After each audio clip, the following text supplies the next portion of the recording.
What's up, guys? We're going to be talking about Slapz audio tonight, and we have got a lot to cover. We're going to be talking about all the new versions and the new products that are going to be coming out, and there's more that I still ain't found out about, but for the most part, man, the list goes crazy. So let's get this party started, baby.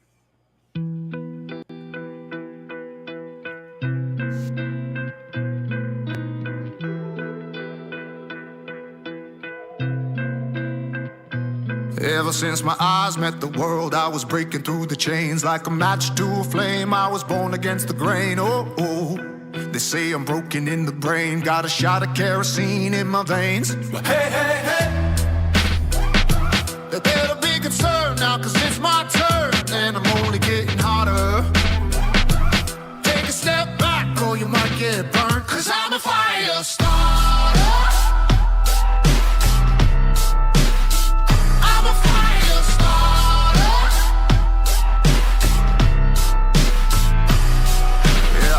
From the trenches and the fumes, got defiance in my bones to the soles of my shoes. And I got a thirst for breaking the rules. You can try me, but I got a short fuse. Hey. They better be concerned now, cause it's my turn, and I'm only getting hotter. Take a step back or you might get burned, cause I'm a fire starter.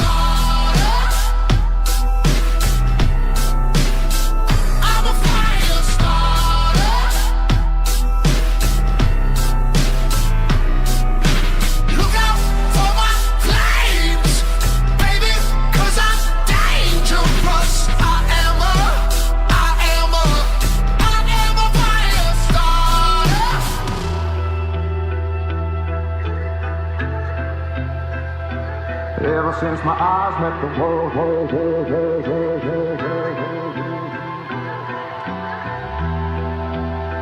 against the brain. Take a step back or you might get burned, cause I'm a fire starter. I'm a fire starter. Look out for my flames, baby, cause I'm dangerous. I am a fire starter.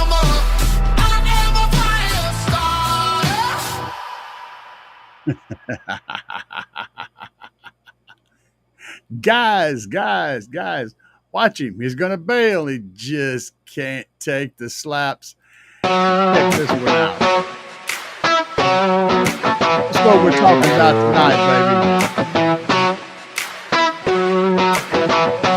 Look at that subwoofer horn, y'all.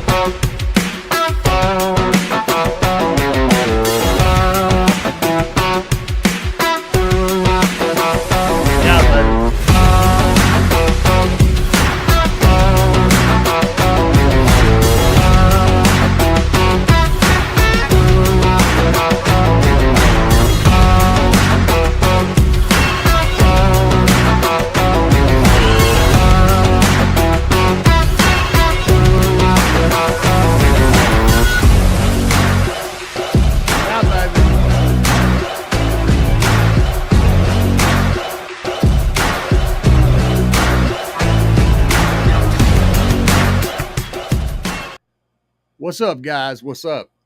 I've been seeing a lot of questions already popping up in the chat, and I'm going to do my best to get through all of those, plus a whole lot more information that you guys haven't asked about yet. And I did get a question that I caught. Okay, yes. So, let's see here. I've got Alan in chat over here. Off to the side, just grabbed him up, and I asked him about 18s. And yes, there are going to be 18s listed. I know there's 18s on the site, and let me look here. I don't like speaking until I know for sure. I don't like talking about stuff that I don't know. So I like to check. Right now, we have the SmackDown 18s at 3,500 watts. Yes. And the Oblivions top out at 15s. But um, I don't know. Oh, man, he's got so much cool stuff in the background right here. Let me ask him real quick. I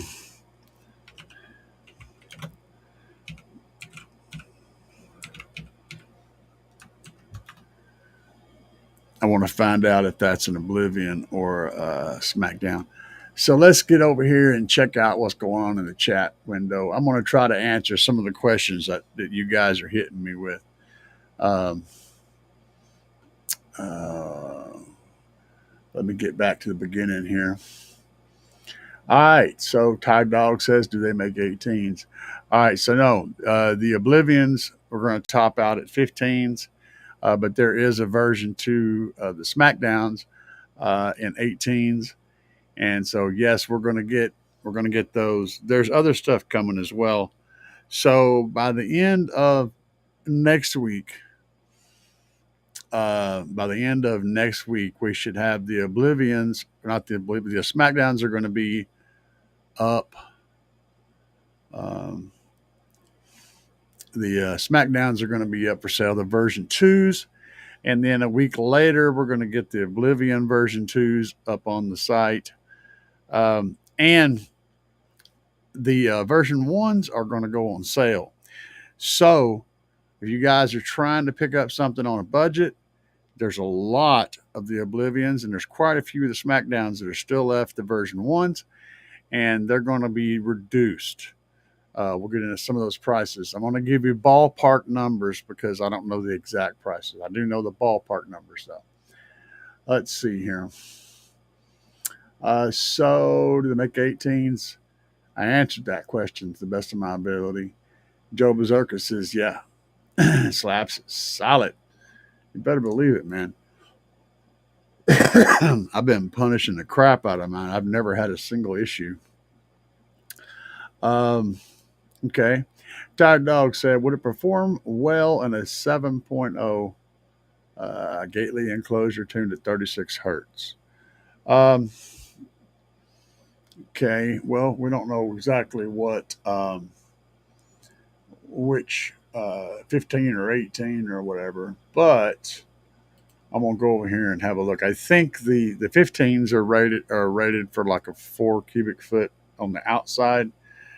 Well, that's for the Oblivions. Let's look at the 18 SmackDowns, the version 1s, which are currently out of stock, but the version 2s are going to be pretty similar in their requirements. They are set up for 5.3 to 5.7 cubic feet. So I kind of figured that was going to be a little bit too big. And what happens when you have an enclosure that's larger than what the subwoofer wants is you're going to have control issues, kind of like playing in an infinite baffle. So if you bring the power down, you'll be fine, but don't expect them to handle 3,500 watts in a box that's 50% too big, essentially. So that would not be a good fit, but you can make it work as long as you reduce the power that you're putting on them. Keep an eye out. Don't let them bottom out. That'll destroy a cone real quick or a coil.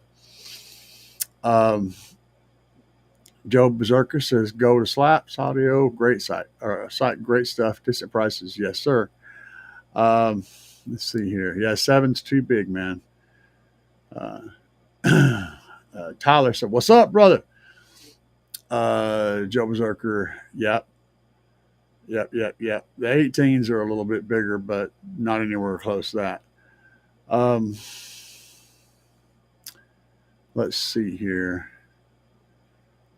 Joe said, I just talked to him today. Be banging in the lanes soon, hopefully. Yeah, man, no doubt. Brandon popped in. Trunked under Lithium, man. That's the man right there. So you guys want to talk about Trunked under Lithium? This is the guy you want to ask questions to, as long as he's in chat. Rob Richards said, I made it to the live. What's up, man? So let's look at some of the details. I'm going to tell you guys about some of the things I know are going to be happening. Um, First of all, we're looking at the new Oblivions. Are going to have a 12 and a 15, um, and the version twos, and they're both going to share a 300-ounce magnet and the same voice coil, the same motor all the way around with just different size cones. 30 millimeters of X-Max one way, so that's 60 millimeters of total back and forth movement. Um, and Alan says we're looking at 2,000 watts RMS conservatively. So we're going to be able to handle 2,000 watts RMS without any issues. Um, Now, the SmackDowns are going to release, as he said, the end of next week. The end of the week next week. The Oblivions for another week after that. Um, and the version ones, of course, on all of these are going to be on sale.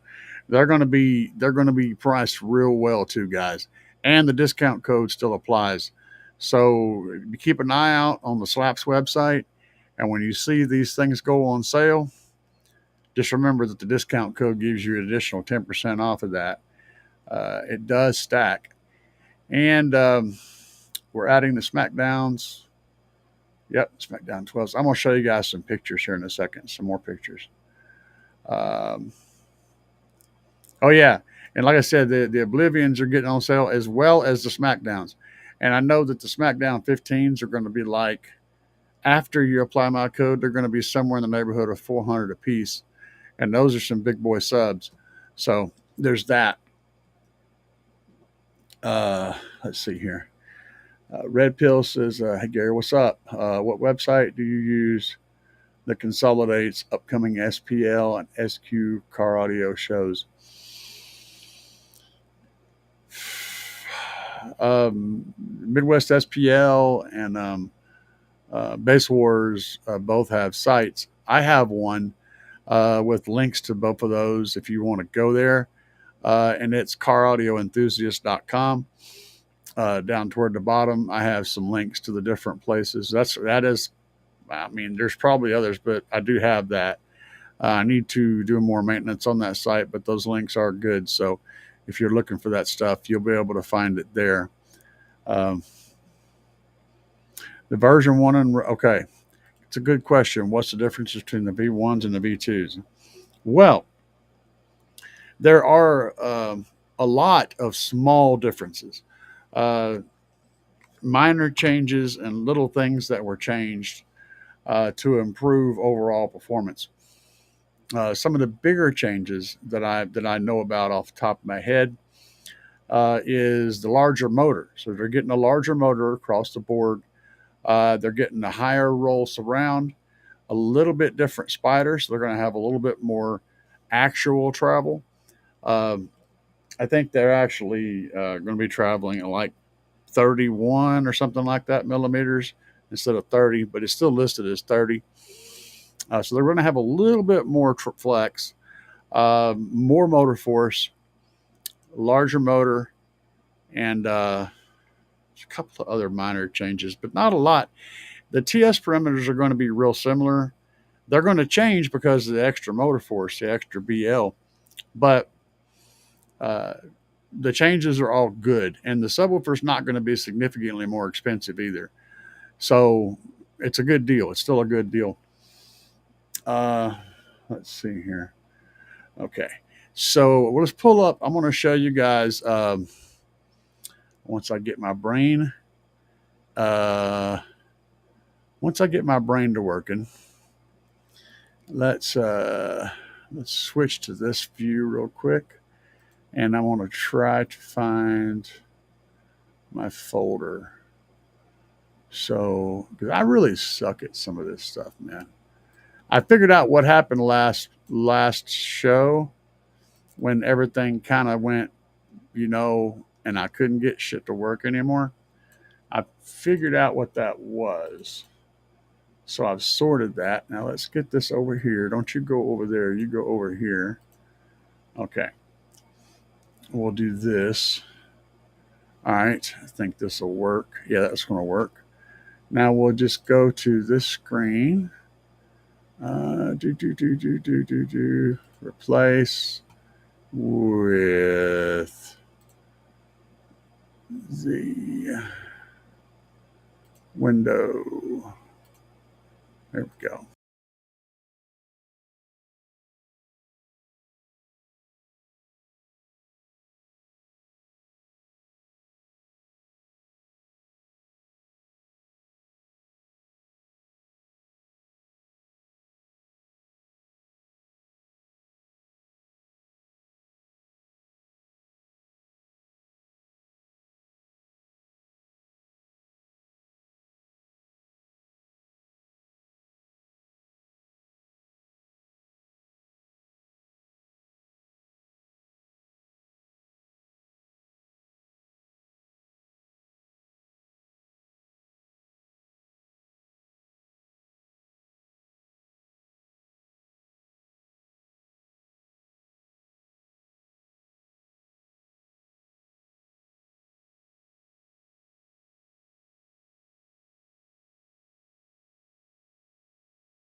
All right. Sorry, I didn't. For some reason, when I try to do that, I lose sound. I don't know, some weird setting.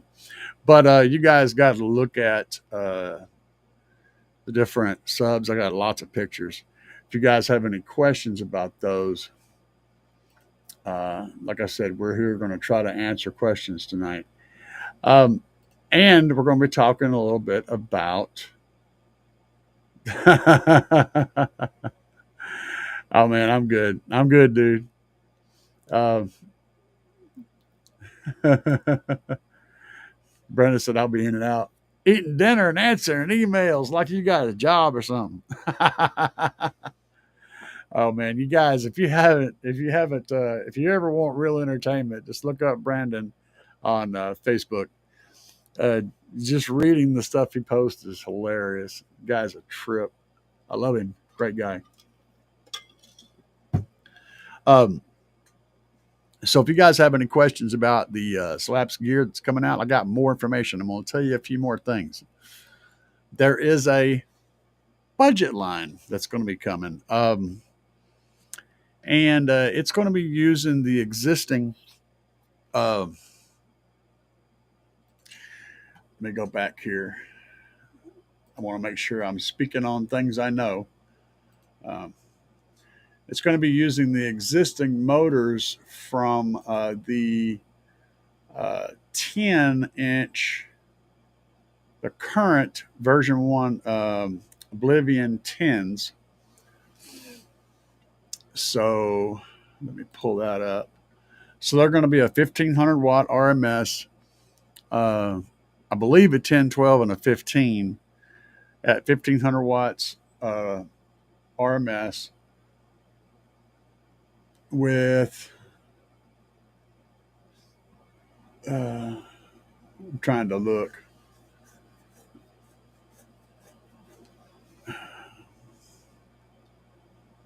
Push terminals, all of that stuff.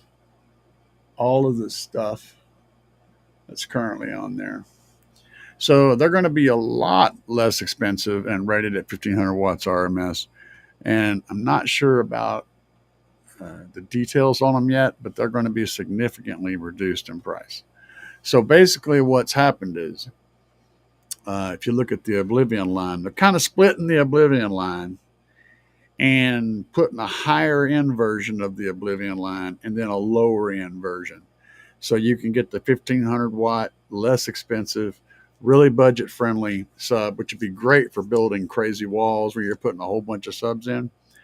And then significantly upgraded Oblivion version 2s. And then, of course, the SmackDowns as well. And the details on that are a bit fuzzy at the moment, but that gives you a general idea. If Fuego's in the house, hello from the Pacific Northwest, my friend. What's up? So we're going to talk a little bit about trunked under lithium. And let me go over here and pull this up. So I want to get my information correct. Bear with me a little bit. You guys if you have any questions, go ahead and get those in the chat while I'm looking up information. And then I'll let you know. So, okay, cool. All right. So one of the things I want to talk about with trunked under lithium is right now, a lot of stuff is out of stock again. And it's because you guys are buying everything. That's what's happening, which is a great thing because everybody's getting good stuff, and trunked under lithium is doing well. Those are good things. The bad thing is, well, we're out of stock for a moment. So if you order, and right now, if you order any of the 10K stuff from trunked under lithium, be known that there is a wait right now. He's got more stuff coming, but there is a wait on that. If you order stuff and they'll tell you, you're going to be waiting, it's not going to happen right now. It may be a few weeks or whatever. I don't know, but there is going to be a waiting period before you get your stuff. Now, on the plus side to that is he's talking about a bit of a discount on the price. So you're going to get it at a lower price. And if you use my discount code, it still stacks on top of what he's going to give you. So he's going to give you a lower price. Plus, if you use CAE10, you're going to get an even lower price. So you're going to be first in line for the stuff when it comes in, and you'll get your stuff, and you're going to get it at a reduced rate. So it gives you a really good deal. But like I said, be warned, it's not going to be right now. It'll be whenever it takes. Okay. So there is going to be a waiting period. We don't want to do any orders. And then when you go, oh, well, I changed my mind and back out of the order. Okay. That's going to cost you because it cost him. The process, it cost him. So it's going to cost to do that. So if you decide to order and then you back out, be ready to have to pay, $20 or $30. Basically what they would call a restocking fee or something. I don't know, but it may come to you. Don't back out. If you don't want to wait, don't order right now. Okay. Now the 5Ks, he may still have some of those, and you'll have to ask. I'm not sure about those. But I'm trying to get you guys straightened out so that you're aware of what's happening before you invest. Okay. Let's see here.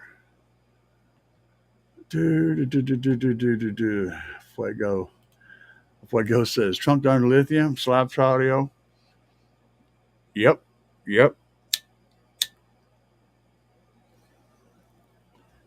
I'm ecstatic, guys. Got a show tomorrow. I think it's the last GP car audio show of the year, and we're looking forward to that. We're going to get out there and give demos. If you guys are in the Springfield, Missouri area, it's going to be at the Barn House in Springfield, Missouri. Just Google barn house. You'll see it. Um, Factoring in cost will be cheaper. Yeah. I just want to make sure that you guys understood about what's going on at Trunk Thunder Lithium right now. You're gonna save money by ordering by pre-ordering. You're also going to get a guarantee that you're going to get some when the next load comes. Um, but there is a waiting period, so it's not going to be instant. Now he may tell you what time. He may give you a time if you message him. He may give you a date, a date ish. But the way the world's working right now, it's rough. Ah, okay. So Brandon said he's wiped out on the Banger series right now, unfortunately. Yeah, exactly. So right now, there's not any of the bangers, which means the little banger, the 5K or the 10K version twos. There's not any of those available right now. Of course, he would take an order on custom banks. You guys, he also builds custom batteries in different with the Trunk Thunder Lithium bars. You can do custom bars. So if you want something to say Bob's Car Audio, we could do that shit. Um, Casing, the whole thing, something really basic or something really, really pretty and elaborate. All that can happen. So if you're looking for a really sweet, sexy custom beast of a bank, you can do that too. Let's see here. Tyler, what's up, man? Everyone should come out and get loud or enjoy the show. Either way, it's always a good time. You better believe it, dude. It's all about people for me. I love hanging out with my friends and my people and people that are interested in the same stuff I am. I love introducing people to car audio in this crazy world that we live in that haven't been exposed to the insanity that we you know get out there and get involved with on a constant basis. So bringing new people in, bringing the young people in, bringing old people back in, all that stuff is just it makes my week, it makes my month, it makes my year. I absolutely love it. Uh, okay, let's see what's going on here. Let's check it out, guys. See, I'll read up. As a business, well, Brandon says, here's the issue of refunds. As a business, we pay processing fees to use the companies that make the payments. Got you. It happens securely for both parties. The trade off is when a refund happens, I eat those fees. For the longest, I had no issue. Uh, Basically, whenever he's processing the payment from your credit card or your bank, it costs money to process that. And if you take it a refund back, he still has to pay that processing fee. That's a loss. Um, I'm a small guy. I'm a one man band. Eating $30 over and over again hurts. I have to make money, and the company has to make money. And I hope everybody understands this. I I hope no one takes it wrong. Exactly. It's just me being transparent. I have to be competitive in the market, and I'm here. I'm not here to buy jets and foreign cars off everyone's back. Exactly. So y'all read up. This is why I deal with Trunk Thunder Lithium. This cat's in chat right now, telling you like it is. He's laying it on the freaking table. There's no bullshit. It's just right here. This is it. This is why, and it is solid reasoning. So if you order, understand that we don't want to do refunds because it costs money to do those refunds. Uh,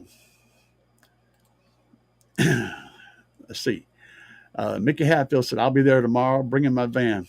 It's a work in progress. Dude, literally every single car audio build I've ever seen, ever, has been a work in progress. There's never an end. There's never, they don't end, man. El Fuego said, good things are worth waiting for. Exactly. Um, Waited for over a month for my 5K V2, no regrets. Exactly, man. You know, I'll tell you this about Trunk Thunder Lithium. Um, you're not going to regret buying the battery. Okay, it's just that simple. You may feel nervous about it in the beginning. So it's a lot of money, for a tiny thing. But once you get it and start using it, you will absolutely not regret buying it. A lot of things you will. You go out and spend some less money and some other thing, and you buy this thing that's supposed to do what you think it's going to do, right? And then you get it, and it's like, man, it's just not quite. It's just not. It feels cheap. It doesn't do the power it's supposed to. You're just not happy about your purchase. You buy something from Trunk Under Lithium, and that's not going to happen. You may be waiting for it for a little bit because he's so busy that he literally can't keep stuff in stock. Okay, but the point is, when you put it in your vehicle and hook it up, and your voltage locks in nice and stable, and you never even have to think about that anymore. Like, I don't even worry about my voltage. I don't even look at it unless I'm showing somebody where it's sitting at while we've been demoing for like 10 minutes solid, and it's still sitting there at 13.2 while I'm dropping the hammer on everything. That's the only time I look at it. I don't have to look at it. I don't have to worry about that. My voltage is going to be solid. And this is after a year of beating the crap out of this battery. So, yeah, I mean, good things are worth waiting for sometimes, and sometimes you have to go the extra mile to get them. But you're not going to regret making the purchase. That's what I'm trying to say. Uh, let's see here. Audio Connections, what's up? What's up, man? It's nice to see you guys. Uh, Work in progress. I'm just reading back through the comments. Anybody else got any questions? Any questions at all? We'll do our best to answer them.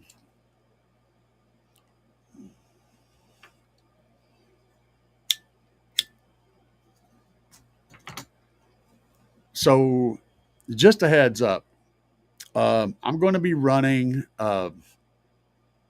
6 of the Oblivion 15s, version 2s, in my new build. So, we're doing a 6th order, and I'm going to need, because I'm going to be running 3 amplifiers. Now, my Trunk Under Lithium 10K version 2, it's a 10K. That's what it's rated at. Now, with a big alternator, which I've got, it's capable of handling, half again more power, 1,500 watt or 15,000 watts without an issue.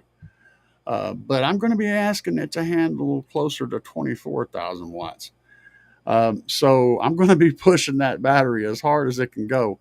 I'm going to be running the new version 2 10K, but just like you guys, I'm waiting on the next shipment to come in myself.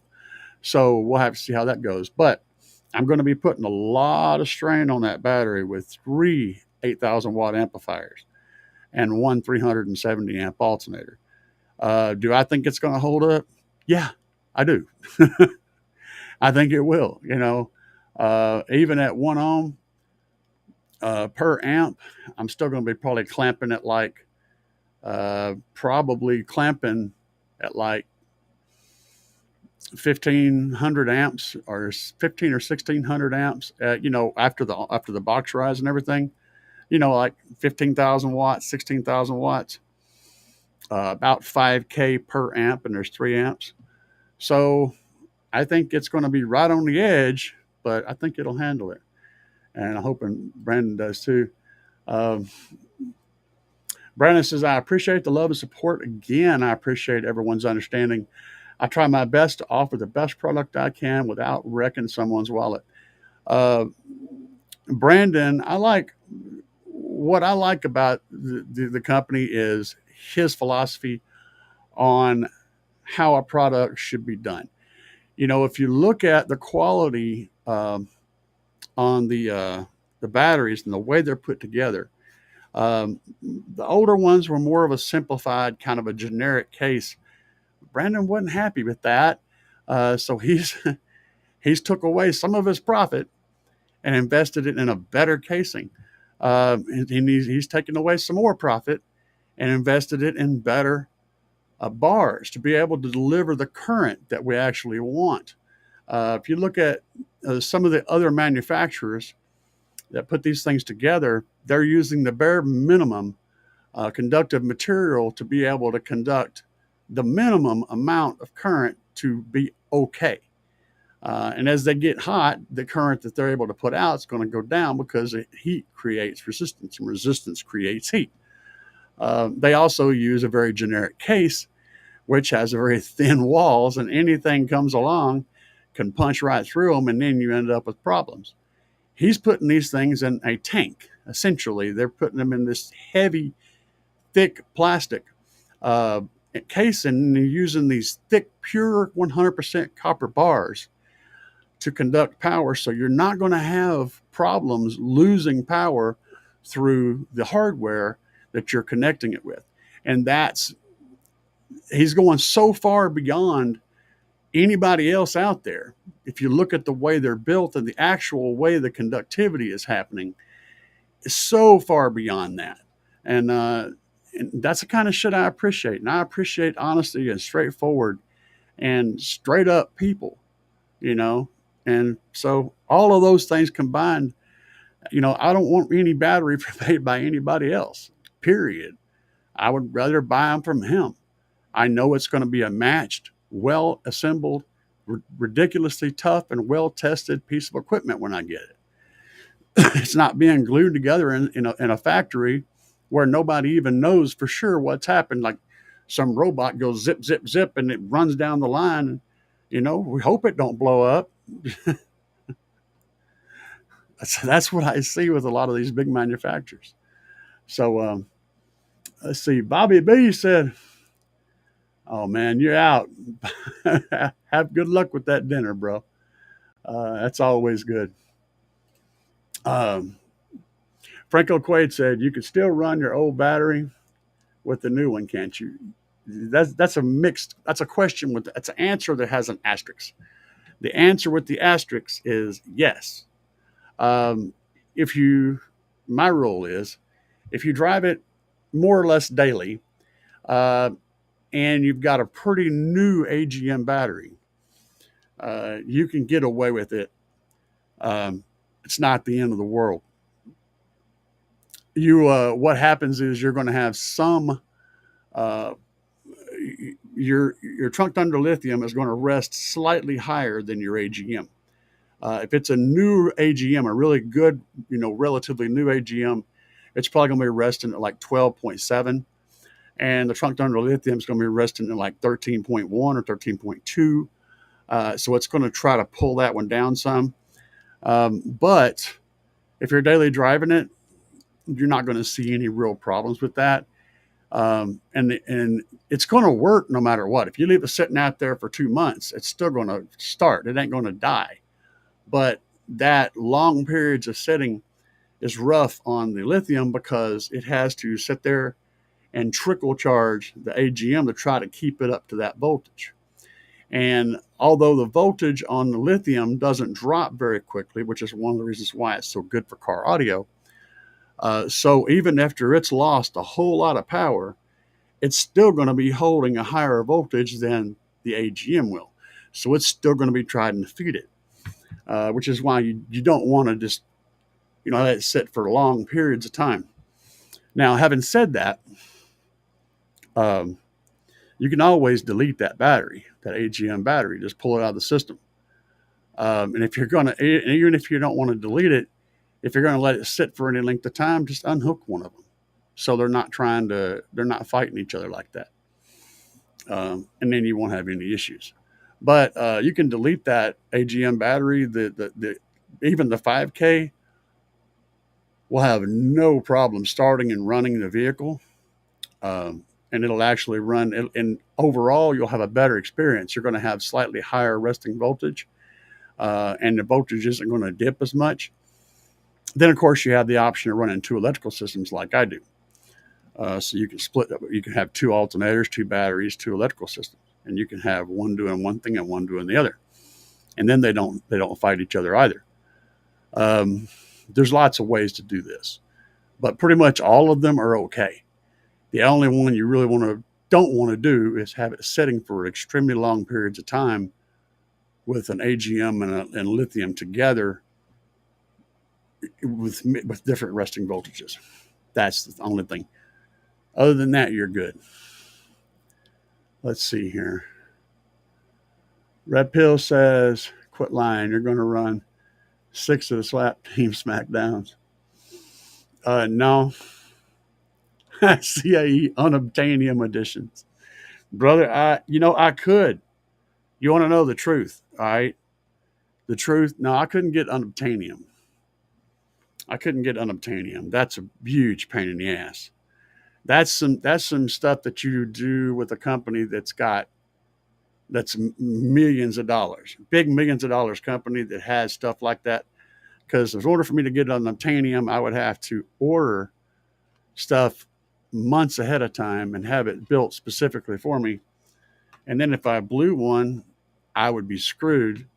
But that's not the point. The point is, although I could run SmackDowns, I could run the Neos, I could run any of these. The reason I'm running the Oblivions is because I want to show everybody what you can do with a really basic down in the bottom level of what's offered. I want to show you what you can do with those subs because that's where most people are going to play, right?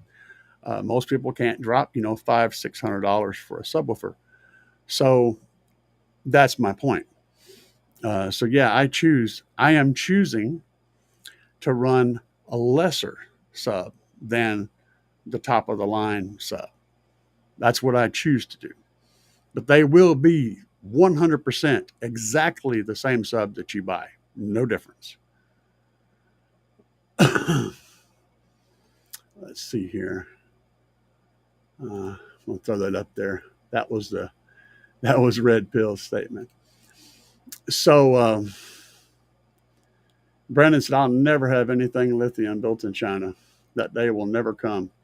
I don't care if I have to train some young lady who's a fresh slate brain to take on building. I can't stand the QC in China when it comes to building lithium batteries. There you go. The man himself. Joe Berserker said, if you don't drive lithium daily, get a solar man. You can let lithium sit for as long as you want. As long as it's not also trying to charge an AGM battery. If it's just sitting, it's fine, man. It's totally fine.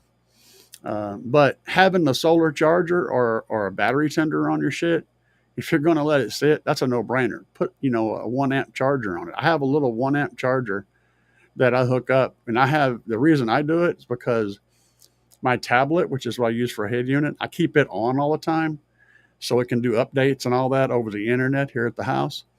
And I can also jump out there and email myself music and stuff. I just leave it on all the time. And so it's always trying to charge. And so it has a little bit of a drain. To offset that, I have a 1 amp charger on the battery, which says on there all the time. If I'm at home, I hook it up and I leave it on there. And it just gives it that little trickle of power. Let's see here. Talking about the 5K. Let's see, version 1 or the 10K version 2. Let me go back and see. Okay, you can still run the old battery with the new one. Yeah, I can. Yeah, I can run the 10K version 2 with the 10K version 1. The resting voltages are going to be almost exactly the same. So, yeah, I can do that. I don't know if I'm going to or not, though. So it's kind of a, yeah, Brandon addressed that. Put the biggest last. Yeah, that makes sense because electricity does favor what's closest. So if you've got like 4 batteries in a row in a circuit, right, linked up, and you got your amp down here, and then you got battery 4, 3, 2, and 1, and then you got your alternator down here, and they're all hooked up on the same circuit, so it's just pulls power from everything, right? You're going to pull probably 50% or more of your power from that first battery.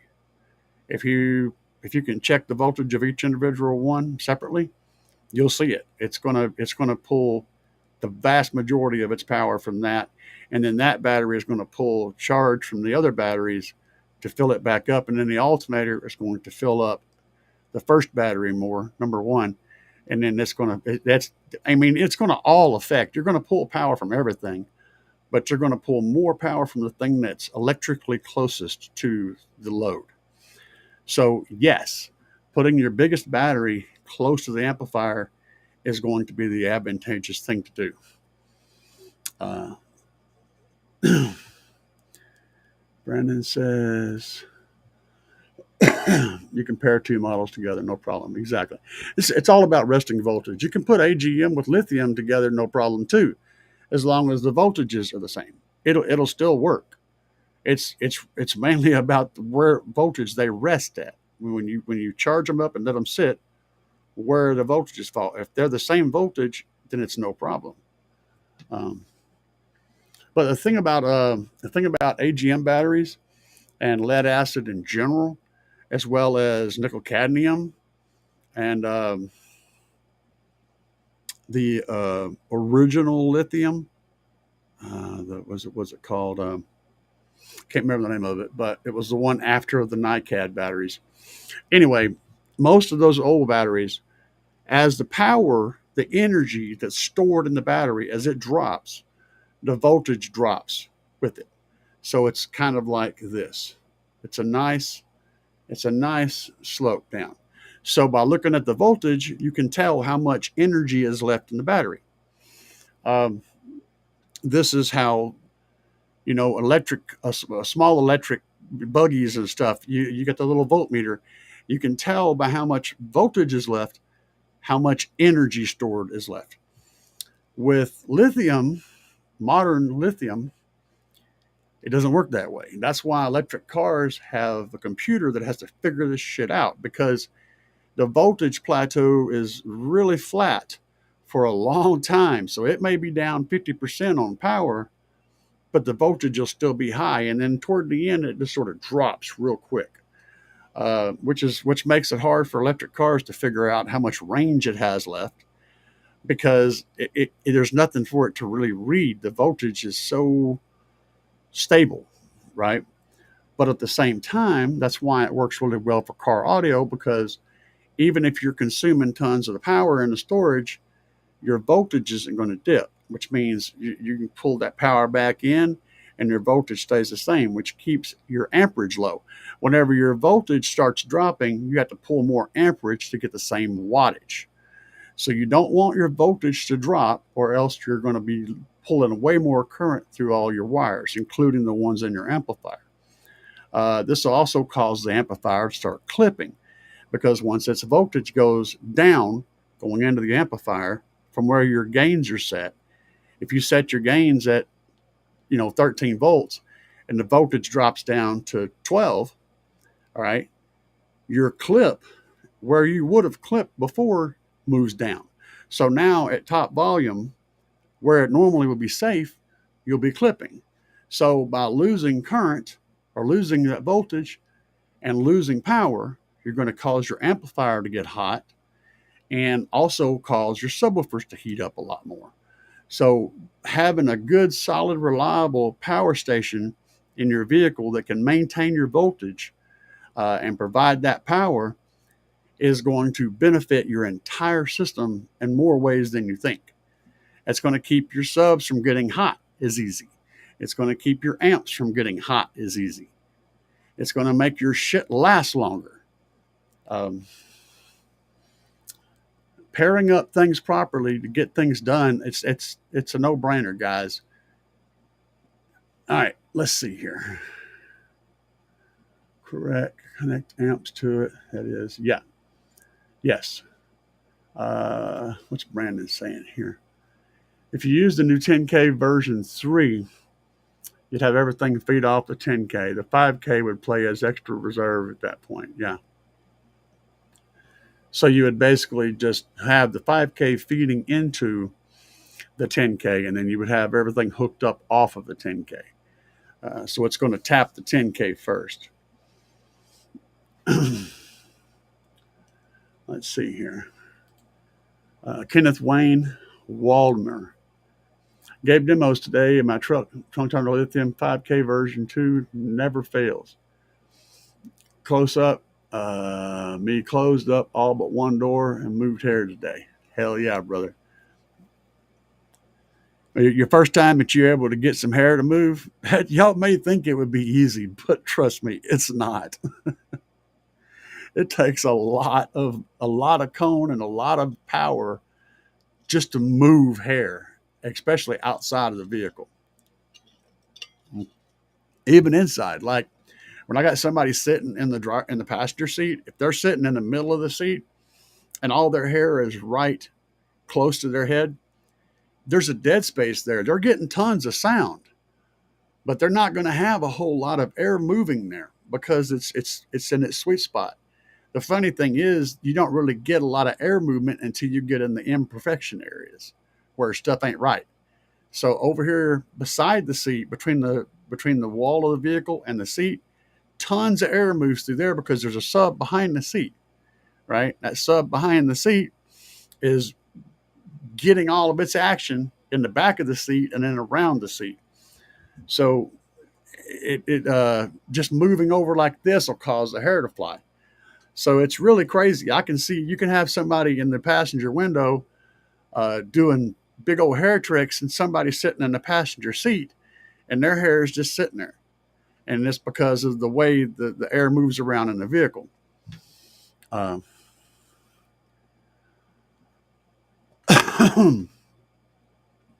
Bread slaps only.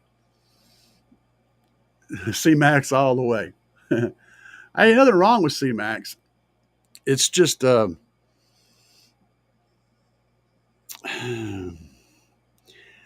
don't enjoy the safety factor of C-Max. And for most people, it's like this. If you know how to build and run C-Max safely, then that's what you're going to do. And that's fine. If you want to run a 16-volt system and you want to go to that extreme and you want to run that way, that's totally fine. The problem I have with C-Max is whenever somebody who has been in it for a long time and been messing with it for a long time says, here, take this C-Max and put it in your vehicle. And this person doesn't have a clue what's going on. That's how bad shit happens. Okay? A lot of bad shit can happen real fast.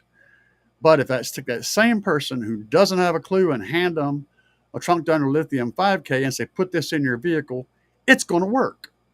It's not going to catch on fire. It's not going to do crazy shit. It's going to work. And it's going to work for anybody, whether they've been in it for a long time or whether they're just getting started. And I like stuff that I don't have to worry about. I don't want to hand someone a gun with it might blow up. You know what I'm saying? I don't want to give somebody something that's not going to be safe no matter what. That's why I do what I do. So that's how I feel about C-Max. I don't have a problem with it. It's just not suitable for a lot of things. It has a specific use. No shame in lower shelf gear. Exactly. And that's why I'm running what I run, because I want you guys to know that you don't have to go out there and spend $1,500 on a sub to do really cool stuff and to get loud and have fun. You can go much more budget and still do crazy stuff. It's a whole lot of it is in getting the power right in your vehicle, getting your enclosure right, getting everything else right. Until you've done that, going crazy on a super expensive subwoofer is not going to help you very much. You've got to do all the other stuff first. Kenneth said, I want to replace my amp backplate with plexi on the logo and the logo for trunk donor lithium. Damn Skippy, dude. You might be able to,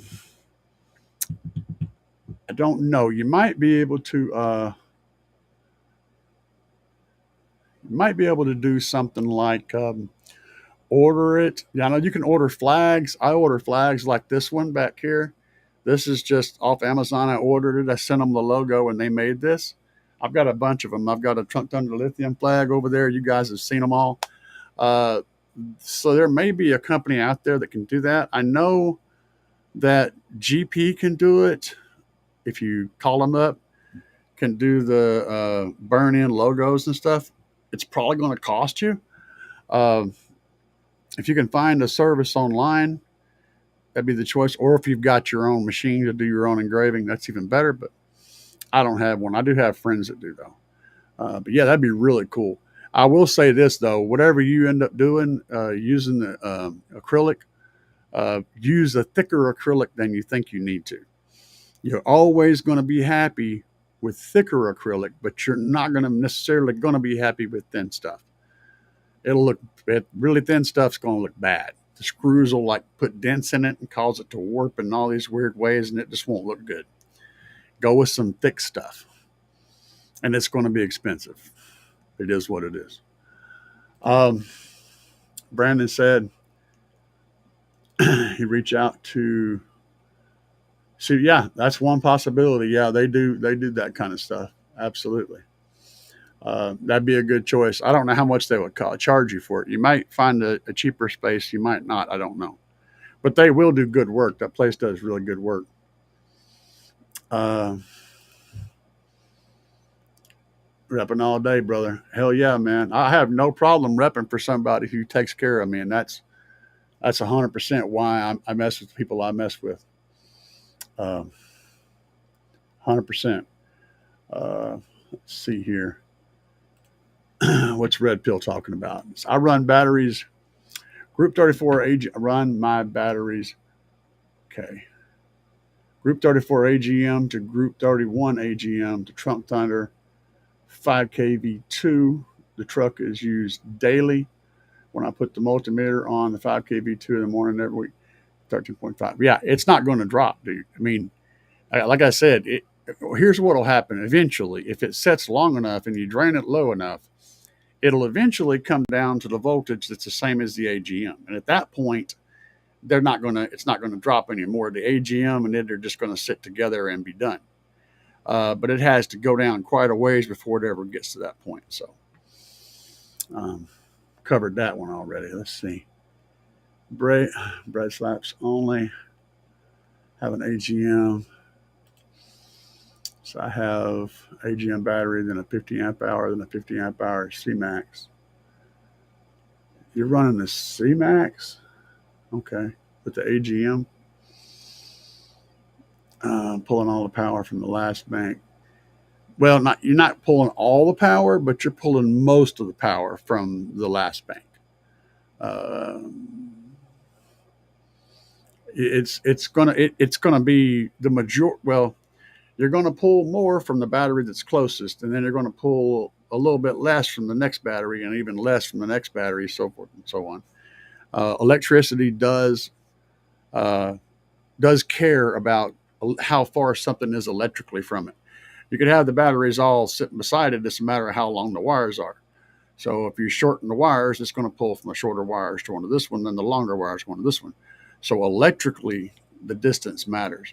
And even if like it's 1 inch difference, say for instance, you got two batteries sitting side by side, and you got one cable, one positive cable that's 30 inches long, and you got another one that's 29 inches long. And after adding everything, there's a 1 inch difference. It will pull the majority of the power from the one with the shorter wire. It's very, yeah. This is why a lot of those audiophile guys will get so bent out of shape about making all their speaker wires the same exact length, which is completely insane. But yeah, that's the reason, is because electricity does behave that way, at least in DC. But the thing about speaker wires is that's AC, so it doesn't really care about distance. It does, but it takes a very big distance, like really big distance, to matter at all. So yeah, don't worry about your speaker wires. It's AC current. AC doesn't move this way. It's doing this, and it's going to be the same amount movement on this end as there is on this end because it's connected. It doesn't matter how long it is, it's still going to do the same thing. With DC, you've got to move power from here all the way through. So there's going to be resistance all the way through. And the longer it is, the more resistance. With AC, it's not going to matter because it's like a line of people. When you push on the guy in the back, the front guy moves. You know, it don't matter how long that line is, the same thing is going to happen. Um, Hopefully that made some sense. I get off on tangents. Uh, I'm not sure what I missed, man, but I'm just going to leave that one alone. I don't know what that is. He's talking about something. It's probably not what I think it is, but well, we'll leave it alone. Um, yeah, you won't. Um, he said, "I see absolutely zero voltage drop on the 5K on a single sundown." Yeah, you're not, man. I don't care what I do to my 10K version one. I don't care what I do. I can crank. I can do all kinds of crazy and dropping tones and everything. That sucker gets down to about 13 volts and it literally stops. It don't matter how much I'm torturing it; it just won't go any further than that. And anybody, I had EXO in there, and I told him watch the voltage, and he was sitting there going, "Wow!" I was like, and I'm sitting there letting it rip, you know, when it just and it sits right there, and he was really impressed with it. Everybody that's been in that thing is impressed with how well it holds voltage. It's just bonkers. Um, Stu, what's up, Stu? Stu said, "Good evening." Play it and live it made it in the house. What's up, play it and live it? You're, just a little bit, not too late, man. Just maybe an hour or so. Brandon, oh, I've been peeking at I've been peeking at it. I've been peeking at it, like I said, if you follow Brandon on Facebook, he's working on a DeVille. He's doing crazy things in that DeVille. It's going to be a nuts. So yeah, he's a Cadillac guy. And holy crap. Man, I almost died. Yeah, I know. It's good stuff. Let's see here. I don't know how I pulled it off. Pure luck, but my sixth order is disgusting. I'm blowing hair back on barely 2,000 watts. Exactly. On two MSV615s. Well, them are some nasty. They got a lot of cone movement. That's a lot of cone. That's a lot of travel. So those subs have got a lot of motor force and they have a lot of excursion. And if you've got everything just right, you got your port just right, if you got everything just right and it's the right shape and everything is right, you can get a lot of wind out of that, depending on everything. So you got some good subs. It don't take a lot of power as long as you can move the subs on the frequency to the full length of their movement on the frequency they're playing, then you're golden. It don't matter. You can throw more power at it. You're not going to gain anything because you're already at the end of what the subs are going to do. Running full power doesn't always get you full. You might, I might be able to run half power and do like a 48 and then go full power and do a 49. It's, you know, you're going to get a whole lot out of the right build, and power is secondary. Power is actually the last thing that's going to gain you something. Where your gains are going to be happening is from the right equipment, the right enclosure, built the right way, installed the right way, good power, good consistent power that keeps that voltage high so you're not pulling stupid amps through your wires. All of that stuff is going to matter more than how much maximum power you can feed into the subs. You're going to gain so much more by doing all that. And then whenever you double and triple your power, you're going to gain a little bit at the top. So, yeah. For example, Sundown Unofficial was testing on the Blazer, the pink Blazer, he was testing a Sundown, oh, a SFB amp, I believe it was.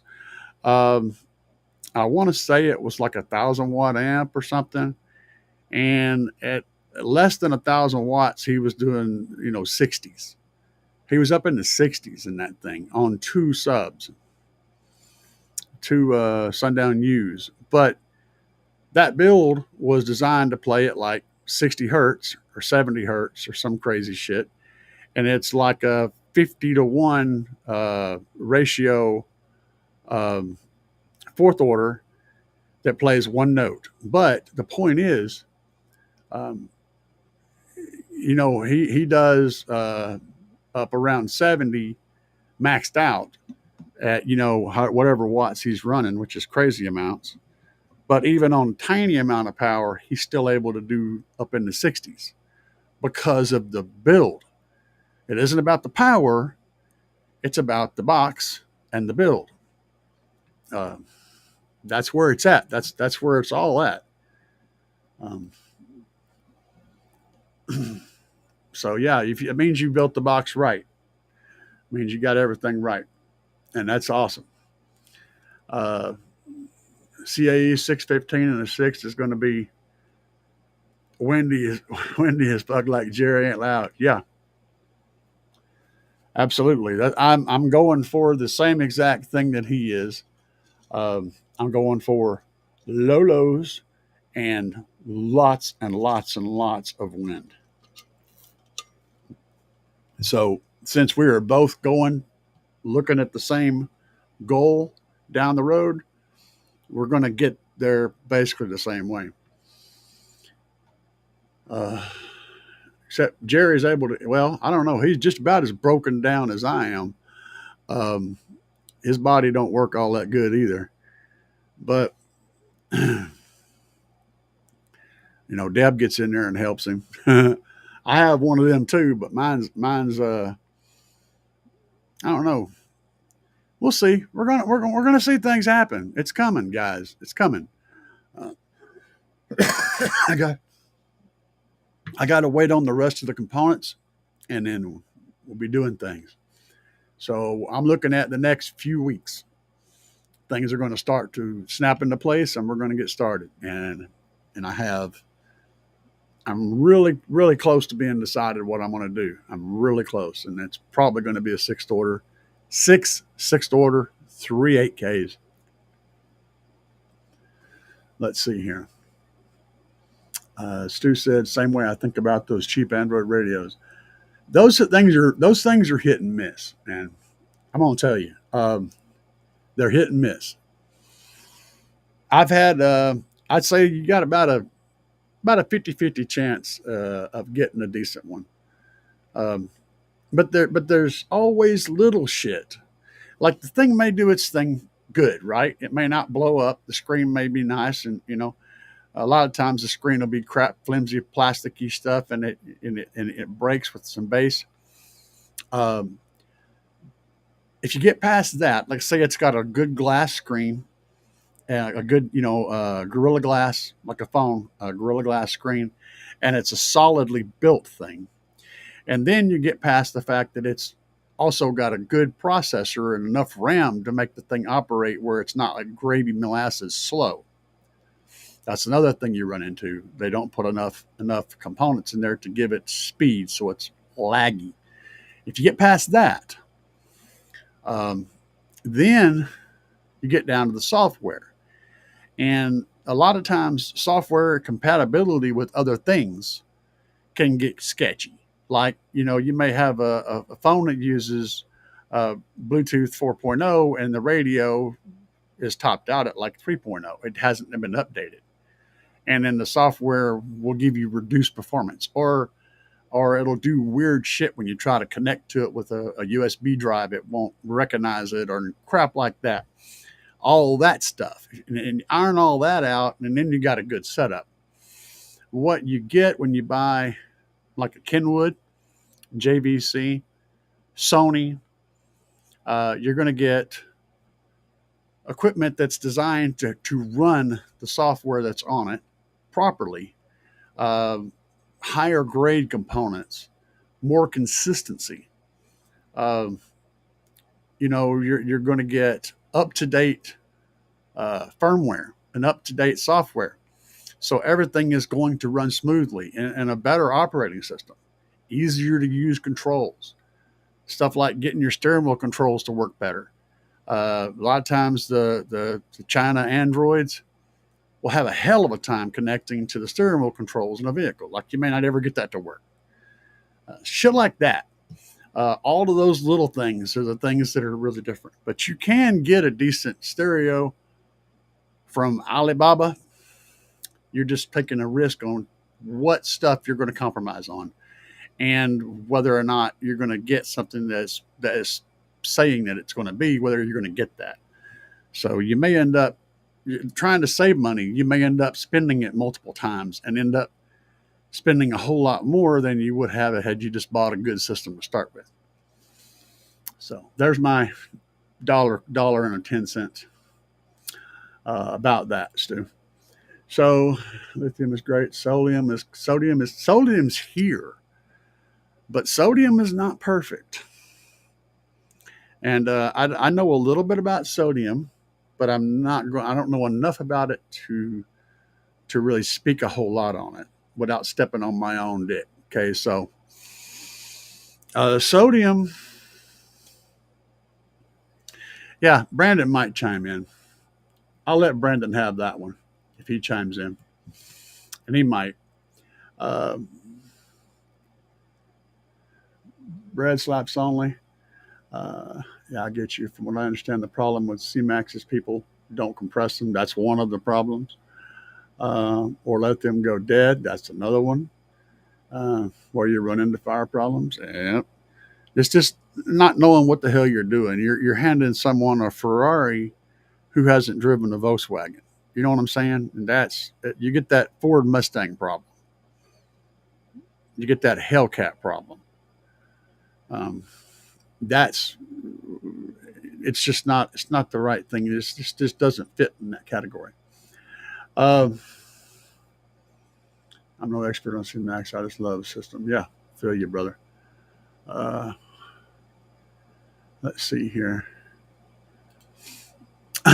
Maples Gamers is just tuned in. Oh, I was watching. Reminded me of the fact that you have gamer in your name. I was watching a video earlier on a game called Corridor. Look that shit up. That's a messed up game, dude. That's all I'm gonna tell you. It's messed up. Corridor. Like a hallway. Look that shit up. Funny as hell. The new Slapz. Sir, there's all sorts of things. We got a new discount line that's coming. That's going to be 1500 watts RMS, 10s, 12s, and 15s. And the Oblivions are going to a version 2 with bigger motors, more higher BL, more motor force. So why is that important? Well. You know what? I'm going to do that. I'm going to take it. I'm going to dig into that. It's not a question, but I'm going to dig in anyway. Why is motor force important?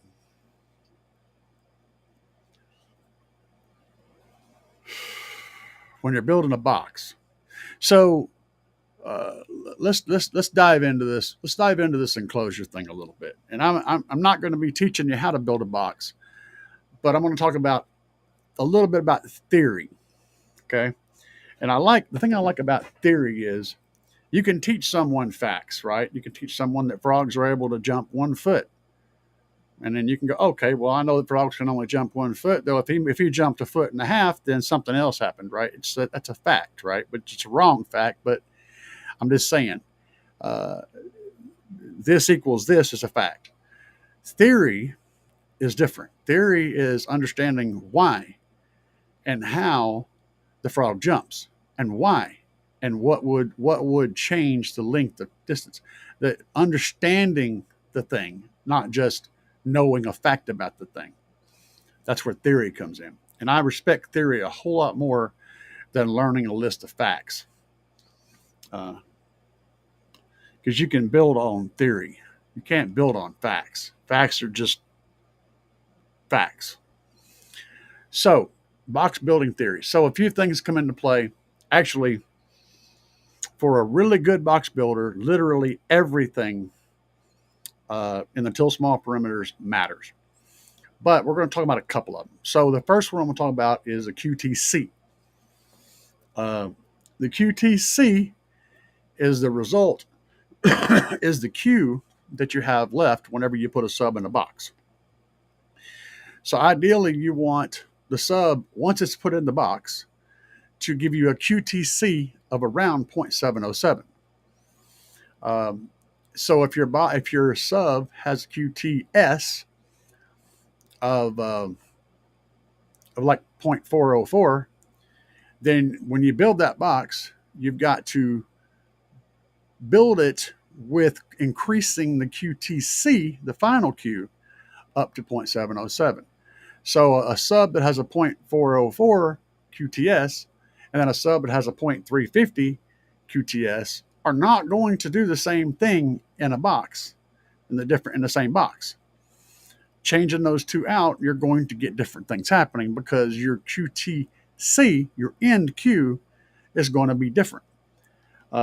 One thing that can happen is the one with the lower Q could end up playing a little bit frequencies, the low frequencies a little bit better, but not handling power as well.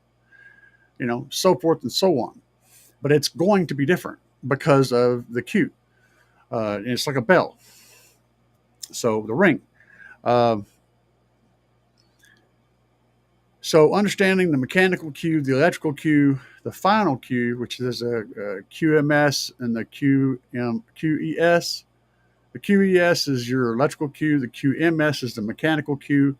The QTS, did I say that right before? Yeah, I did.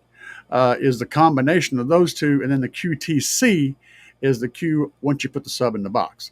All of that matters. That's one thing. Another thing is motor force.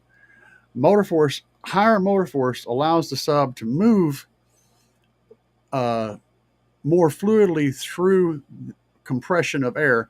So if you put a sub with a high motor force in a smaller enclosure, it would still be able to give you the X max that it's wanting to give. Whereas if you put a similar sub with much less motor force in that similar small enclosure, it may have trouble playing the lows as well because it won't be able to compress the air as much. It does not have as much motor force.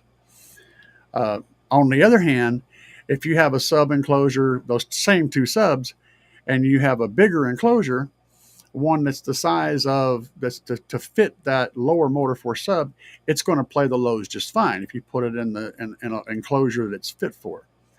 But when they go to getting into crazy stuff, you're going to run out of airspace. So like putting 615s in this Tahoe, I'm having to really struggle with airspace. So having more motor force allows the sub to play effectively in tighter enclosures. So these are just some of the elements that come into play. There's so much stuff. A good box designer is someone who has done a lot of learning. And it's not as simple as just building the box and putting the sub in it, unless you just get lucky. Anyway, way off in left field. Path of least resistance, Stu said. Yes. Bobby's actually hanging out. Yeah, he was hanging out with the wife, man. He's keeping himself out of trouble there. Keeping that. So there's only two types of guys. There's guys that are right,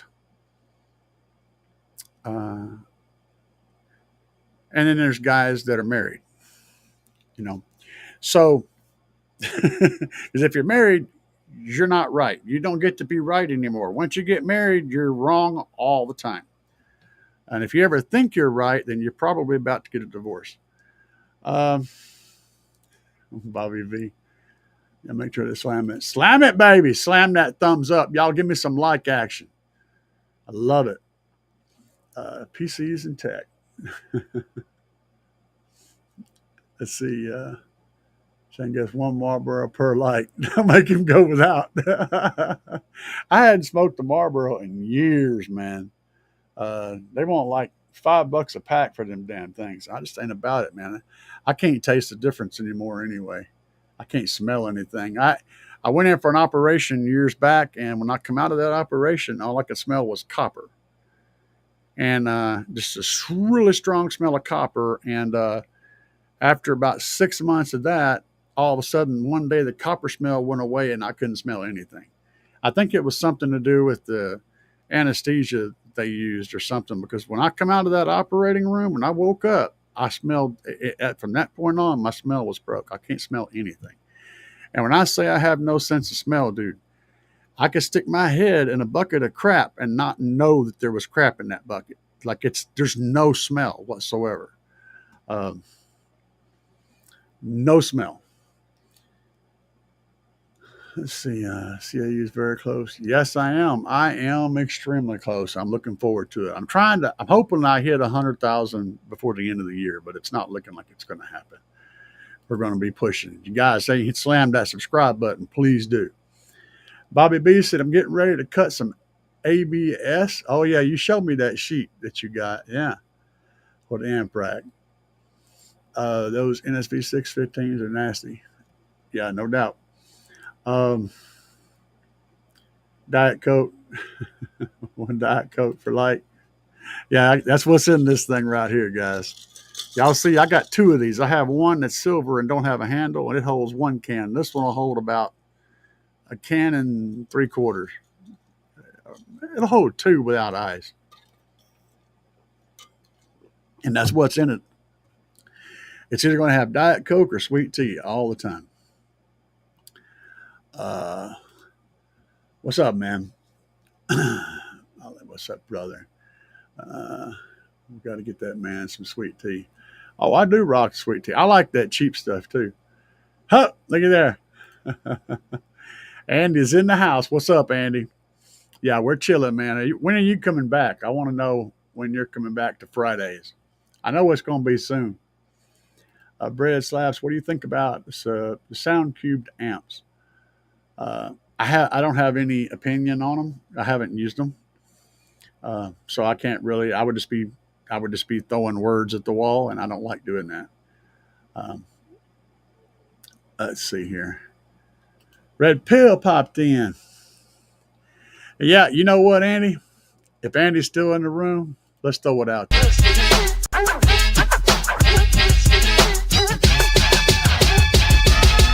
Crushing on these tacos, we buy the fiesta. Guac on the side, man, you know it's the best. Lettuce and salsa, stack it high, make it pop. Crunch in my mouth, can't stop, won't drop. Sliver scissor in, flavors cold is so sweet. After one taco, I'm in for a repeat. Bite after bite, got me dancing in my seat. Hitting up the taqueria, can't face defeat. Taco love in every single bite. Feeling good, every feast all night. I love the tacos, man. The tacos are good. That was for Andy, just because he showed up. Let's see here. What did I miss? I know I missed some stuff. Getting ready. Oh, we got it. What do you think about? I don't know. Diet Coke. Okay, I'm caught back up now, I think. Yeah, I got really messed up. Red Pill said, vehicle's important too. Don't make me buy a 90 Chevy Astro van. Pull it up with one $1,500 recoil sub. Yeah, Astro van, the Honda CRV. That's probably the king of doing nasty things with little. You see a Honda, a CRV, and competing, and it's in your class, just go home. Or instead of looking at the first place trophy, look at the second place trophy. It's going to smash you, most likely. You could put a Bluetooth speaker in a Honda CRV and do 150s.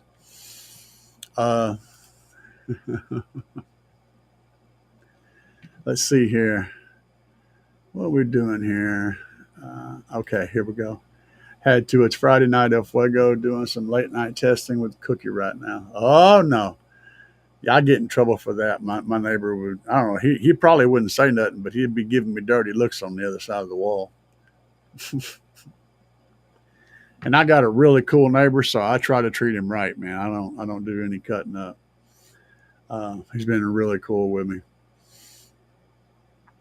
Let's see here. Brad says I use a whatever the hell that word is, FIIO DAP optical right into my Moscone. I know that word. 830 Pro done deal. Hell yeah, dude. I Bluetooth from my tablet into my DSP. I ain't tripping on the Toss link, the Toshiba link. Um, but yeah, that's how I do it. That's been working really good, really good. Pods be here on Monday. Oh, awesome, man. I use a screwdriver on gain and hope for the best. My tower amps. Yeah, my truck is worth less than a Pro 830. What's up, Stu? Coupon code CAE. Yeah, I get paid from them once a month. They send me whatever I get. So yeah, customspeakerpods.com. uh, if you guys are looking for speaker pods, and I'm gonna tell you, if you're not trying to build crazy doors and you just want to add some more stuff to your doors or be able to change, a lot of times being able to change speakers out in the doors are a pain because you got to pull the door cards off and do all this stuff. By adding customspeakerpods.com to your doors, now you can mount the speakers from the outside. So it's just a matter of going zip, zip, zip, zipping them, pulling it right out, popping another one in. It's very cool. And if they had a pod the size that I wanted them to run, I would still be running custom speaker pods. I built my own because I wanted a specific size in the door that they did not have. But I still run the ones on my A pillars. I love them. CustomSpeakerPods.com. A pillars and doors, easy to install, and they work great. I've had 100% great luck with them. The people are amazing. And if you use discount code CAE, you save 10% off anything in your cart from customspeakerpods.com. They do sell amps and subs there too, and speakers. Just throwing that out there. Um, discount code CAE. Summer is over. Yeah, see, that's what I'm trying to say, man, but he ain't. He's not responding. Doc, shock him again. He's not responding. You guys are awesome. Bunch of great people, man. Best money I ever spent on the amplifier. That Moscone, yeah. I really, um, I mean, just being real, just being real. This amplifier right here is $100. That's a 4-channel amplifier. It has no right to be $100 amplifier. That little 160 by 4 is solid. And I've got one mounted underneath my 2K. It's trapped inside of a tiny space on my amp wall in my Tahoe. It's trapped in there. It has like no airflow. Like, really? It's buried under another thing that's hot. And I've never had any of them cut off. And has like a non existent noise on the floor. It's super clean. One of the things I've noticed about amps that don't really quite stack up is the above about 15,000 hertz, you start getting little distortion and little harmonics that come in. And you won't notice those in most songs, but in some songs you will. And those amps, and there's a whole lot of them out there that fall into this category. Anything over about 15,000 hertz, they start getting fuzzy. And you don't exactly know what it is that you're hearing that don't sound right, but you know it don't sound right. And you may not even realize that your amp is doing that until you hear an amp that doesn't do it. When you hear an amp that has truly has extremely low harmonic distortion. And the high frequencies, when you hear that the first time, it will melt your brain at how good it sounds, and you won't understand why it sounds so much better than this other amp. It's because of the THD. A lot of amps will advertise a low THD, but there's perimeters around that. If you have this, and you're at this power level, and this, and the sun is shining from this direction, and all that stuff, you can get this really low THD. But we live up here, and so you're going to get a lot of distortion. When you have an amp that provides a really clean top end and actually doesn't have any distortion, at the moment that you hear that, then you know what you've been missing.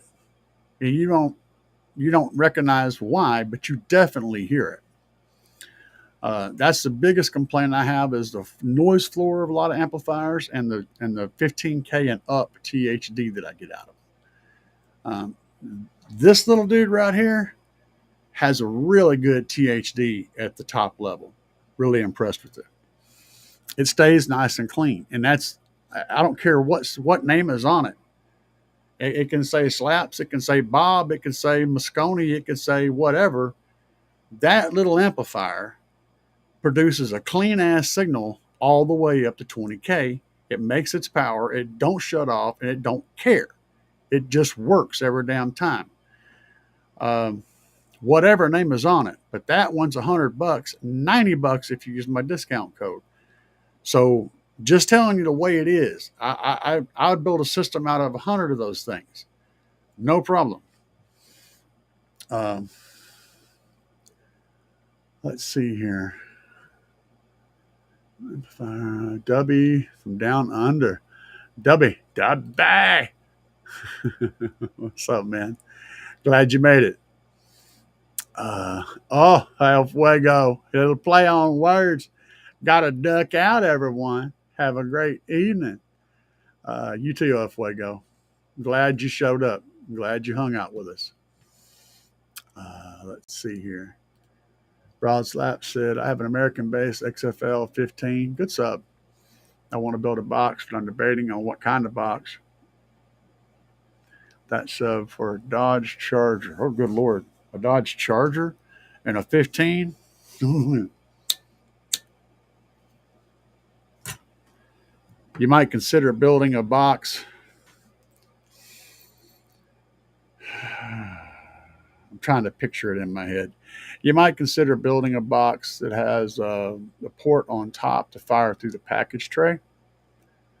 I can't remember if there's a ski hole in the back seat of that car. You could also fire the port through that.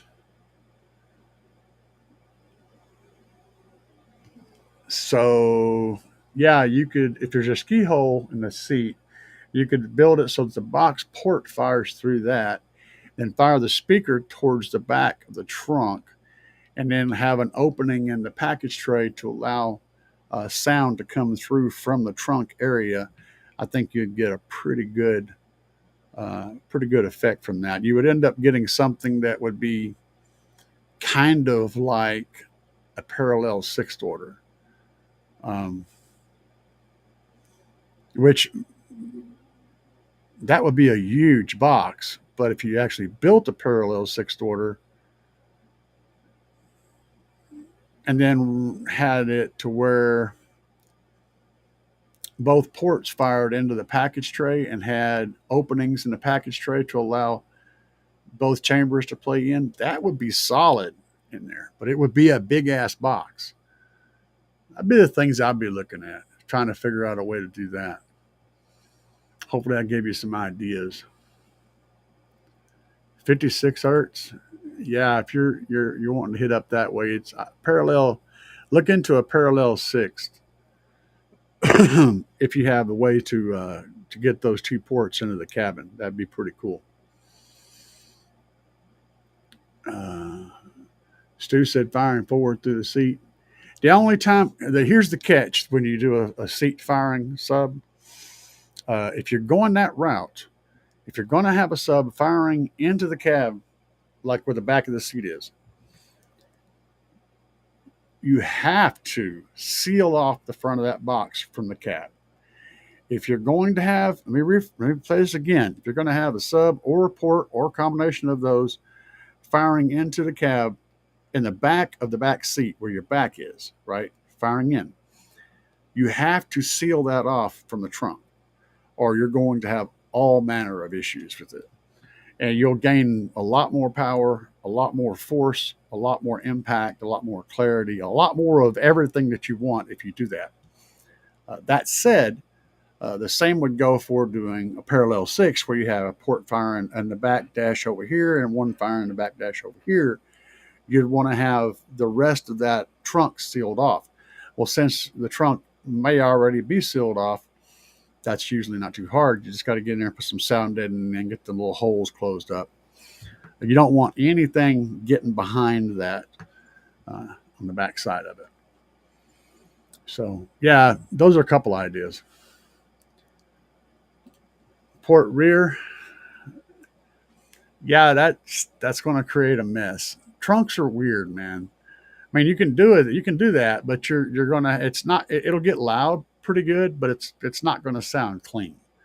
If you just have the sub in there and you pour it in the corner and you fire it and you just let it, the bass get up there the best it can, it's going to do okay, but you're not going to get the clean crispness out of it that you would if you went one of those other routes. Um, Mr. J, what's up, man?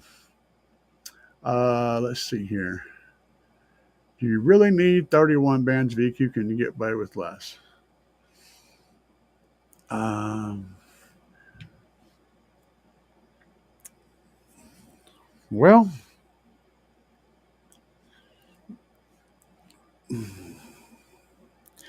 you can get away with less, um, but the more bands you have, the more fine adjustments you can make. And think of it like driving a car, but the steering wheel clicks when you turn it. It has clicks. It doesn't stay in between them. You either get this position or this position or this position or this position. And you're trying to keep the car in the lane going down the road. Something happens, click, it's a little bit too far, okay? A little bit too far, it's wanting to cross the line, you got to jump back, okay, it's coming back. It's like trying to fly a plane in a game using a keyboard. There's no finesse. You either turning too far this way or not enough. You can't find that middle ground. You're going back and forth, back and forth, back and forth. The same thing when you're trying to set up an equalizer. The more bands you have, the more minute adjustments you can make, and the more accurate you can get your final tune. That said, you can get by with less bands. But I always, anytime I have less than 32 bands or 31 bands, I almost always run into a situation where I need another slider here to fix this frequency, I'm using the ones on both sides. I don't have enough. So then I have to make a compromise and adjust something else a little bit off so that I can catch the two, and I have to compromise. So it's not perfect. So yes and no. Hopefully that explained what I was trying to explain.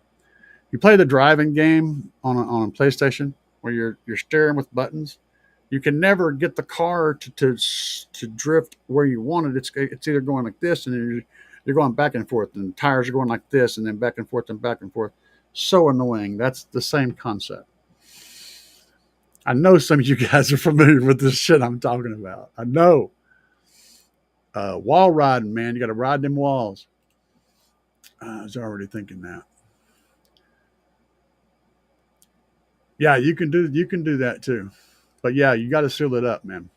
Whatever you do, you want the thing that's making the sound to have direct access to your cabin, and you want to seal up everything else so that nothing goes backwards. The same way you would a door speaker. You want it to have access to the cabin, but seal it up so that no sound waves get around behind that speaker. It's the same concept. It's popping up. Bobby B's over here sending me stuff. Ha, Bobby. I don't know what he's got. Should I look? No, I shouldn't look right now. It's probably going to get me in trouble. Uh-oh. Hold a minute. Wait a minute. Andy's in the house. Dropping the tacos, baby.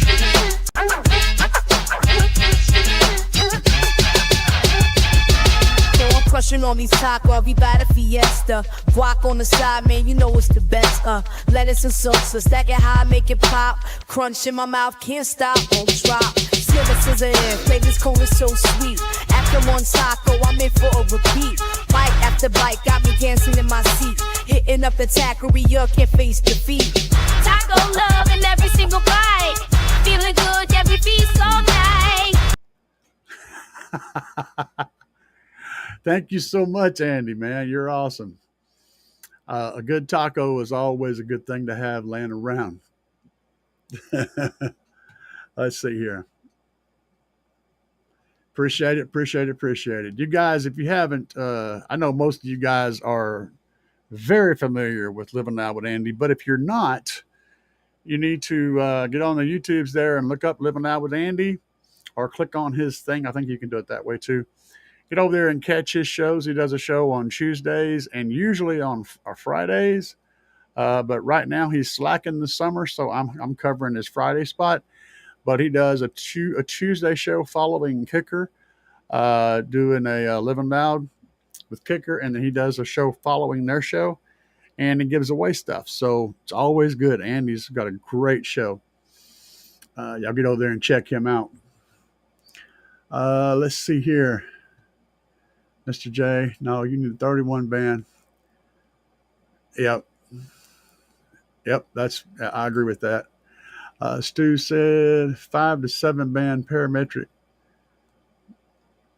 No, I like parametric because you can move the bands around, but I need more than that. That's not going to get it for me.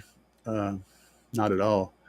But parametric does help with the lack of bands because you can move the ones you have around. That does help, but see, you don't need much. 10 band and mid bass. Let's see here. Just popped up on my phone. Didn't say it was live. What's up, man? Glad you can make it. And I'm glad we popped up. I always like popping. Popping is good. Nice you to join us. All right, let's see. Wish could see you on your team down at Trucking in the Valley tomorrow. Yeah, tomorrow we have a show here in town, so it definitely ain't going to happen. But I don't travel a whole lot. I can't travel a whole lot. It's for lots of reasons. But I'm considering if things go right, a whole lot of stuff goes right. I'm gonna try to make the what's it called? Dadgummit, the October show in Arkansas, Wake the Dead. I'm gonna try to make that if everything else goes right, and I don't know. I'll have to wait and see. And who knows? I might try to hit Slam next year because it's huge, and I have a problem with big crowds, and so that's a thing. And it's also a very long ways away, but it's a huge show. So we'll see. I don't know, but I may do Week the Dead this year. Let's see. Tyler says the sun is shining from this direction. Exactly.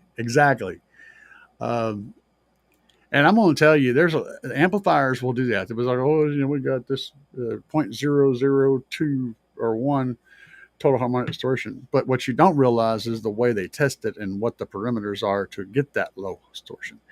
The fact is, whenever you put the thing in and start playing it, you ain't going to be using those parameters, and you're not going to get that THD. You're going to get something that's way outside of that. That's just how it works. The amps that do provide that kind of a THD in realistic use are ones you will remember. You'll remember them. You might plug in your extremely high quality, high end, expensive amplifier and go, that sounds great because you just spent, $3,000 on it. Then after a little bit, you're going, man, I don't know, man. That piece of crap from 1990 that had rusty screws in it and stuff actually sounded better than this one does. Why is that? You may not ever mention it to anybody. You may not ever tell anybody that because you just spent $3,000 on this damn thing and you're going to freaking praise it, right? But in your mind, you're thinking this piece of shit with the tape holding the back on, all scraped up because I ran over it with the lawnmower, sounded better than this thing does. That's because it was a better amplifier. It's just that simple, man. I call it like I see it, dude. I mean, there's no sense in bullshit. A lot of the stuff from the 90s, it was hit and miss. It was random stuff that one manufacturer would make that was just really good. And nobody really noticed that this specific model was really good. Again, these are subtle things that average people don't even really notice until they compare it to something else. You get in a really good car that's really right and done right, and you go, oh, wow.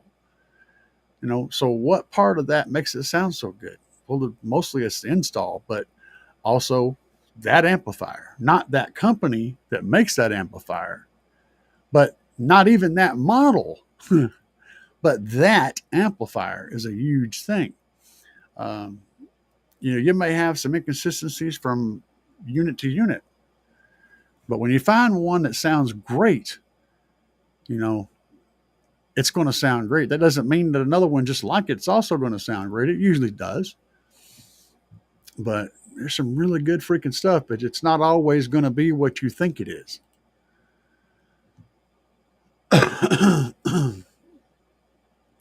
830 Pro.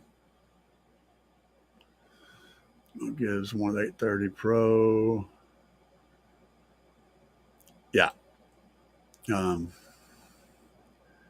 210K. I have not yet, but I'm running the version 1. And I basically take a sledgehammer to it every single time I get in the Tahoe. So, yeah. It's got some age on it, and it's still doing the job. T. Corley, I'm glad you could make it, Lewis, though. Nice to see you. This weekend, I'm probably going to order the 160.4. You won't be disappointed in that amplifier. That amp is stellar, dude. It's a really good amp, and it's tiny. Oh yeah, trunk life for the win. W said.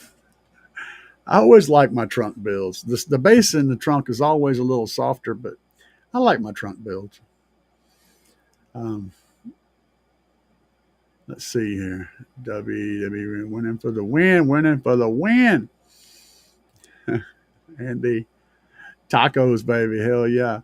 T. Corley said, I'm going to try. I don't know. Try to be at the Wake the Dead. Yes. If all works out, it's a state thing for me. I know a lot of people are going. What I like about it is it's a big show when they have a night shows. I want to see all those cool RGB lights, man. That's one of the reasons I want to go. And I like Halloween themed shit anyway. Anything that's around Halloween, I'm down with that. I mean, y'all know I got a skeleton sitting over here on a subwoofer and a Jason mask on the shelf or whatever. This is the kind of stuff I dig, man. Some people like Marshall. Some prefer Fender. Nothing wrong with either. It's a tonal preference. Well, and that's true. But the thing is, you're looking at Marshall, Fender, you're looking at guitar amplifiers and PA equipment. That stuff is designed to create with, okay? So when you like a certain sound, it's because you like that sound, but that is a creative experience. When you're talking about car audio or home audio or stuff, you're talking about reproducing a sound. So when you're creating, the sound can sound like anything. So one of the a lot of early guys used to punch holes in speakers to make them sound a certain way. They would literally punch holes in the cones to get a certain sound out of it. And that was recorded And then whenever you play it back, of course you play it back on the speaker that works normally, because you're reproducing what they originally did. You're not creating a new thing. So while what you're saying is accurate, it's not a direct comparison. What you're looking for is something that reproduces the sound accurately to your ear. Of course, everybody's going to tune a little differently because their ear likes certain things more. It may be that they just prefer more low end, or they may prefer more mids, but also may be that your brain and your ear and the way your body works just handles sound frequencies a little differently. So a tune for you might not be perfect for somebody else. This is why people will use a neutral device like an RTA to visualize what they're doing, because their ear will tell them they need a little more of this, but somebody else's ear will say, no, you don't. But when you use an RTA to tune with, you can get a frequency response range that's going to be more comfortable for everybody to listen to, not just you. That's why all of that stuff exists. And also to help you. Sometimes when your ears are tired, they hear things wrong. You start taxing your ears and the sounds just won't. It gets to where you can't hear anymore, and you have to stop trying to tune at that point. You got too much fatigue going on. Don't get me wrong, not defending the high price amp. Yep, everything. A lot of equipment at that price point. Oh, and I agree, dude. I'm not dumping on anything like that. I'm just saying that it isn't always obvious what's going to be great. I mean, you have a better chance with certain brands. You're more likely to get something that's going to be clean, but it isn't necessarily always going to happen. So, sometimes the really inexpensive stuff just is great. It just happens. Yep. All right, guys, I appreciate y'all for stopping in tonight, but like El Fuego said earlier, it's about that time. So y'all slam that subscribe button, come back over, check out Andy's channel, and check out Slapz Audio, pick up some new subwoofers whenever they hit, and Trunked Under Lithium. And now we're going to get the duck out of here, baby.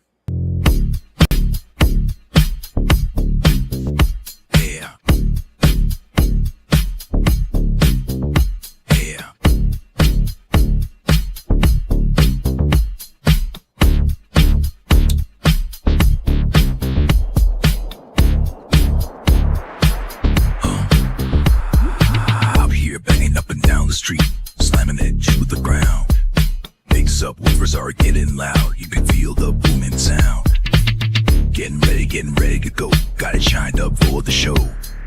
Hours charging, amps are amping, gonna let the woofers blow. Another one bites the dust. Another one bites the dust. And another one goes, and another one goes, and another one bites the dust. We got more at home, another one bites the dust.